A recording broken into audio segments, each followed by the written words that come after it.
Hey, so this next story takes place in Oregon, and apparently there was some white on white crime.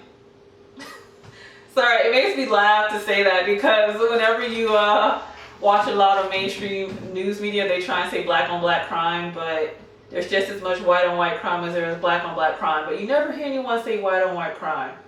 And I'm not saying that to be mean or facetious or like spark anything. I'm just doing what they do. So we're talking about white on white crime. So apparently there were these Black Lives Matter protesters, but they were white. And there were the Proud Boys, which are racist. And the Proud Boys, they're in their military gear. Like, these dudes come in their gear and their guns and all that stuff. And you can see on the video that the Proud Boys, they chase down some of the Black Lives Matter protesters and start punching them, and they hit them with some kind of sounds like a pole, and then some proud girl grabs her mace and she sprays the guy in his eyes.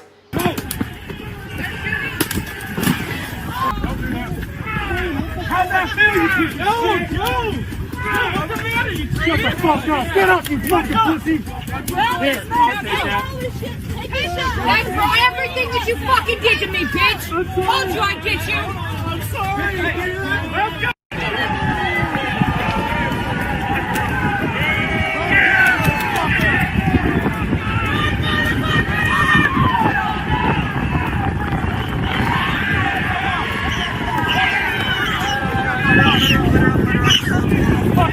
Get out of here, you fag! Get out of here! Get out of here!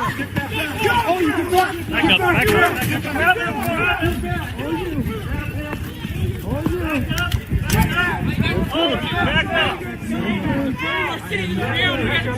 Yeah? You know who that little girl was? Back up, let's move. Come on, I think you can get your shot from back here. Let's go. Give us space. Move. Give us space. Stay on your side, guys! We're not the side! So that guy was just attacked by a paintball gun by that man. He was attacked by that man that you're covering right there. You're covering the wrong individual. That's how it's I know it's a hard. I don't want to be out here. We have to leave your job, guys. Be out here, but you just make this your job. Give us space. I want you to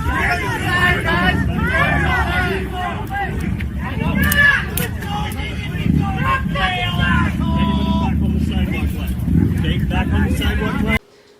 What I want to say is, if you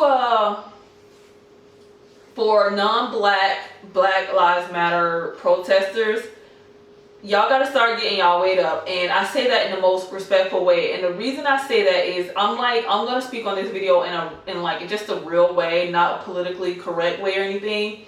If you are getting in the fight to help fight racism in America, and you're trying to help black people, and you want to stand on the right side of history, it's not going to be an easy fight for you.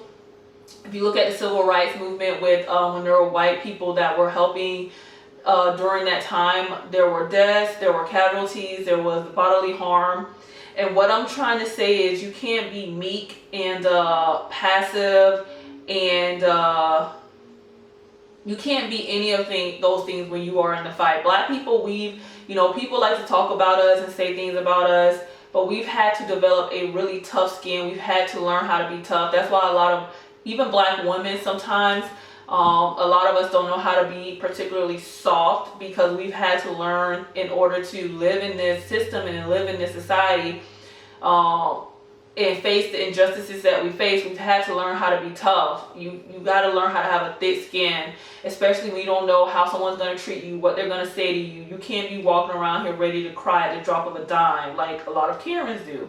So if you are out here fighting, which kudos to you for, standing up for what's right. Like, I'm definitely not taking that away, and I'm not saying anything against that, because we need people like this in America to help make the change. Like, black people, we've been fighting a long time, and it's going to take other white people to fight against their relatives and their friends and people they didn't even know who are racist. It's like, it's going to take you getting your own people in check. So what I'm saying is you can't be weak. You gotta be tough if you are trying to get into this fight. So I'm using this video to speak on this to people who need to hear this message. I don't know. And even if you're not someone who's going to take to the street, if you are on social media and you have friends that are saying stuff and you don't speak up against it, like I don't want to be around any people like that. Like when I find out, like if I have like I've gone to multicultural schools, and you know, when you're in university, you're around everybody. And when I see that I have friends that don't look like me and they just sit there and they don't speak up, or they just let things fly, I want nothing to do with them. Like I don't want them.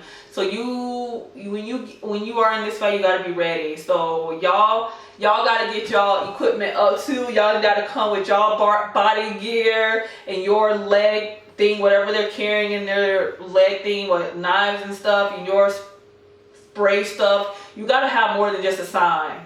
Because these races, they're in the woods, they're in the back alleys and wherever they hang out at, preparing for a fight. So you gotta get up, you gotta be prepared for your fight. Black people, we've been ready. Like we were born ready, we come out tough.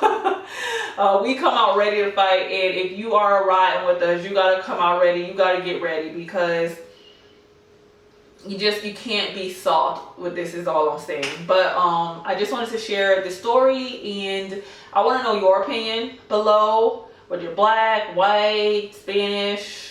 I want to know what you all think. And of course, I will see you in my next video. Bye.